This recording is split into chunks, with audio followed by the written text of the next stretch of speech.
Welcome back from that short break. It's still Daybreak Nigeria right here on television Nigeria. My name is Cynthia, and of course, this is the part where we go into the dailies and the stories, big stories actually making the round. And I'm not alone. I still have Anthony Momo, and this particular time we have someone with us. We've got a guest in the studio right here with us. He's a public affairs analyst and the person of Isa Ali Shatta, who will be looking at the papers with us, looking at the big stories as we analyze and give you a very balanced perspective to all the big stories making the rounds. And let's begin with the nation's newspaper. We've got the big stories here on page 42. We've got autumn vindicated by ranching, says aid. We've got federal government to rebuild southern Kaduna. That big story is on page 43. And we've got Buhari, why I don't rush to visit violence hit areas. Governor demands arrest of herdsmen carrying AK-47. That's the big story on the nation's newspaper. We've got Dapchi kidnapped terrible, says US. Governor okay with federal government's response. Those are the big stories making the rounds on the nation's newspaper. But let's just kickstart looking at Buhari saying he doesn't rush into areas where it's violence hit. Is that a good excuse to give for the delayed visit to this very different parts of the country? Well, it depends from the perspective where he's coming from, if you want to look at it generally. I believe before he became president, he actually visited the Northeast, where you have the insurgents being on the very, very rise, and the tension there was very, very bad, and he was still able to take the risk, even without strong security aids close to him. But it's surprising now that he's the president, he's saying he doesn't rush to visit violent hit areas. I feel if he does that, that will sort of give people confidence to say the number one nation, the number one citizen is actually visiting a place where he's actually needed. He's supposed to be seen as a father figure. And it's actually disheartening to actually hear this kind of comment. The reason why he's making this comment, nobody can actually say, but I feel that there should be a sense of balance in any statement that he's making so that Nigerians will not have a wrong impression about whatever he says publicly. All right, still looking at the big stories on the nation's newspaper. We've got other stories. The Dapchi kidnapped terrible, says the US.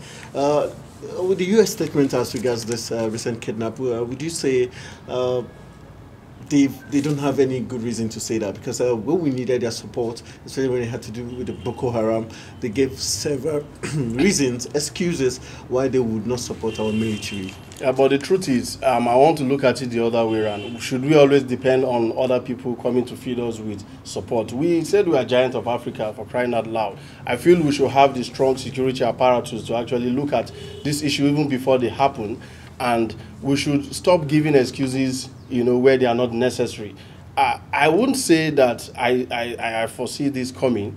I actually suspected something like this will happen. And for me, I'm being critical when I see comments like this or when things like this happen. I feel this is just like a diversion to the Chibok girls, kidnapping the Chibok girls in the Northeast. Okay. I feel that they are trying to use this to cover up that, because there's been a lot of cry, there's been a lot of agitation from different quarters saying that the remaining Chibok girls should be released. And with this recent kidnap of these girls, I feel that attention will be given to this while we'll be distracted from the Chibok girls. But more critically is for us to look at how we can stem this tide to ensure that at least we can actually preempt these attacks before they actually carry out. All right, as we wrap up on the nation's newspaper, we've got two big important stories. We've got George Well, the president of Liberia, visiting Nigeria, and he did say that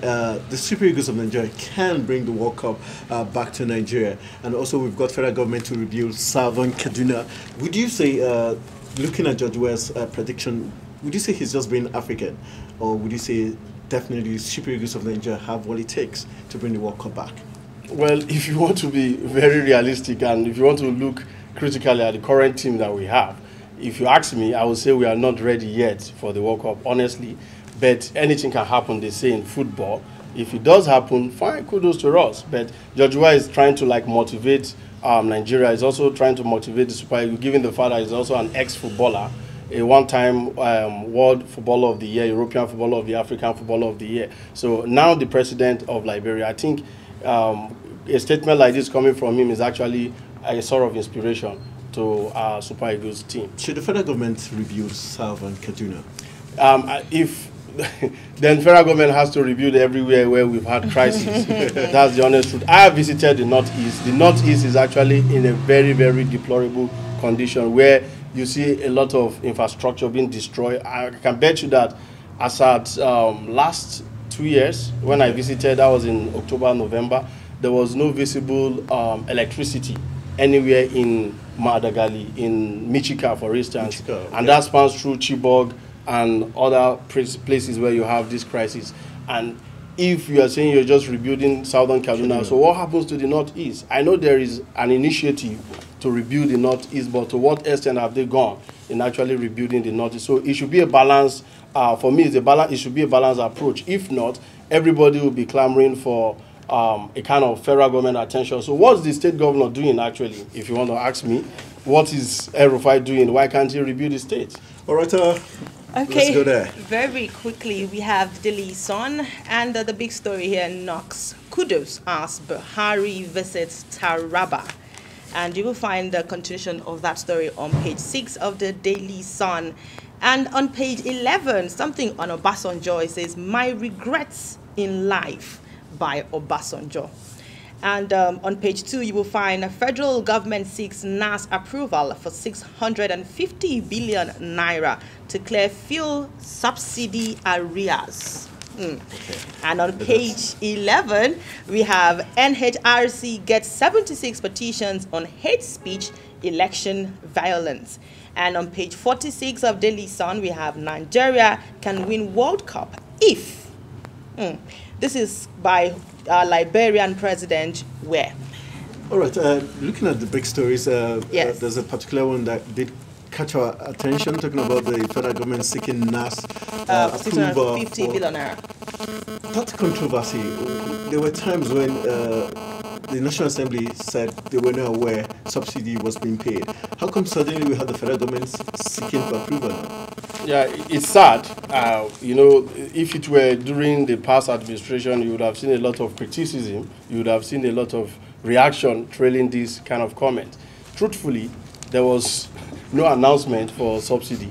And up until this moment, I don't think we actually have that written or even said anywhere. But for me, this is another sad comment coming from the government. When you look at the comment of the $1 billion security money to fight Boko Haram, they actually mentioned earlier. If you look at it, you see that there's a lot of incoherent information coming from the government. There's a lot of disjointed information and maybe maladministration in terms of content and information, rolling out. I feel that they need to critically look at all this because this is going to actually affect their 2019 re-election. Okay.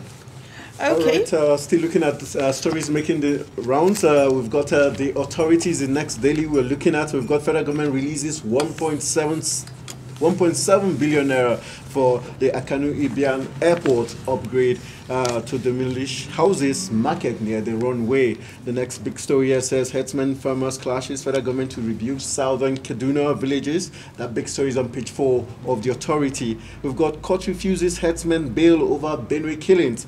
Big story is on page 11. And we've got federal roads in bad shape nationwide, says Emir Sanusi. Looking at all the comments, we've got Nigeria records at 3.05 trillion naira trade balance, while Ganduje canvasses Lagos Kano Legislative Summit.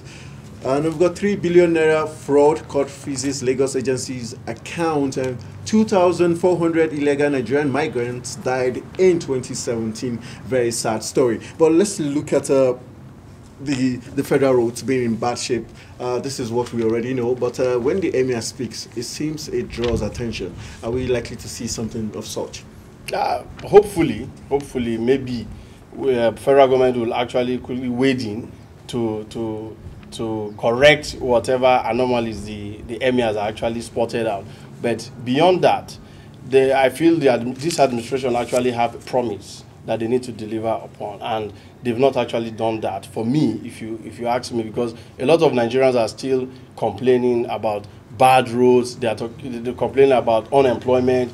You see people getting employment behind closed doors, and you begin to wonder what happens to those youths on the street who do not actually have anybody at the corridor of power. How do they really get their own way there? And if this continues, you begin to see a lot of violence, you begin to see a lot of crime happening. So I feel this administration should actually sit tight and probably look at the cabinet and make a reshuffle. They need to do a reshufflement so that at least you can have a strong and vibrant economic team that can cushion the effect for us going forward. All right, looking at 2,400 illegal migrants, Nigerian migrants, dying in 2017.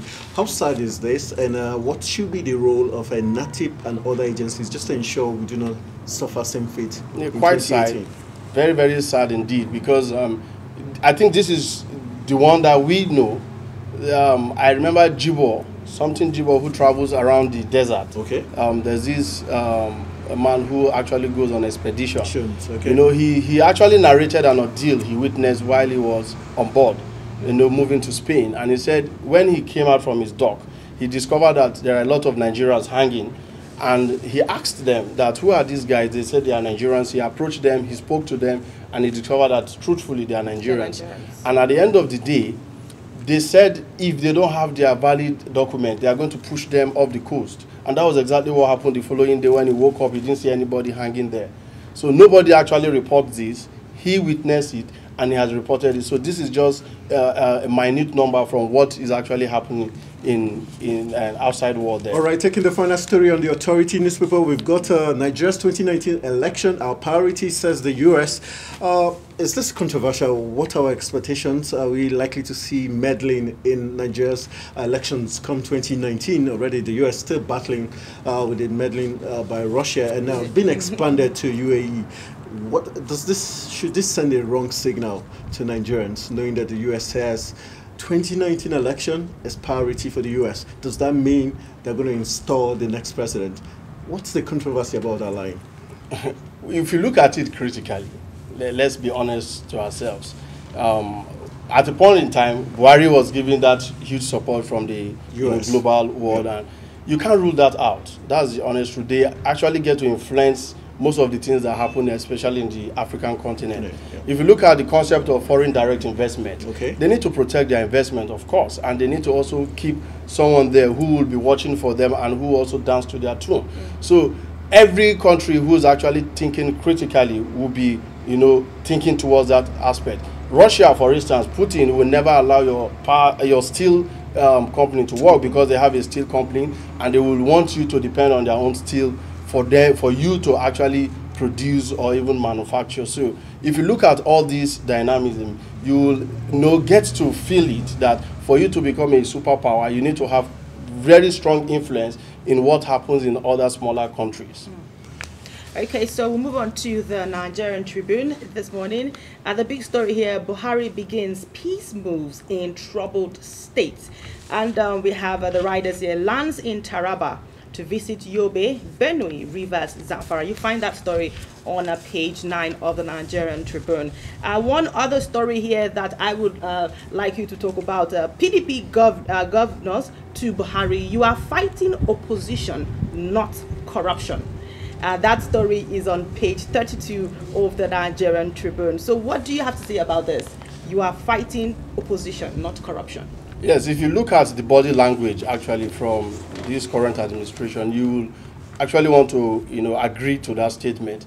Because, for instance, even someone in APC, Garba Shehu, did say at a point in time that the administration is fighting corruption outside with insecticide and is treating it with deodorant inside. So if you look at that statement and balance it with what PDP is saying, you see that you can actually reconcile all this together to have a judgment and say that the current administrative approach towards fighting corruption is rather reactive than being proactive. Okay, so on page 7 we have a story here. Judge Ware visits Buhari and 6,000 teachers from Nigeria. You find that story on page 7 of the Nigerian Tribune.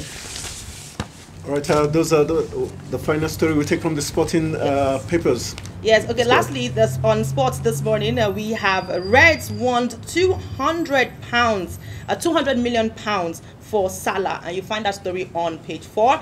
And Hazard demands real move. So go get yourself a copy of Sporting Sun this beautiful morning. All right, let me toss it to you. Last night we had the Red Devils come from 2 goals down to beat Crystal Palace 3-2. Is that? Could you say that was a turning point for the Red Devils? Did it show their character and the fact that probably they're likely to stay second until the end of the league? Sure, because that is the hallmark actually of anybody who wants to compete for the title, like Arsenal, which unfortunately is my club. You know, you guys are really, gone. Yeah. If you really want to fight for the title, you need to, exhibit such character, and that's exactly what they did. Don't also forget that Crystal Palace is not just an ordinary club. They are also a club that can actually give you the run for your money. Yeah. All right, and finally, for Salah, do you think Salah is worth 200 Sure, million? 100%. Okay. You want it. All right, that's how we'll be coming to wrap on this segment, talking about the newspaper review, looking at the big stories making the right here in Nigeria.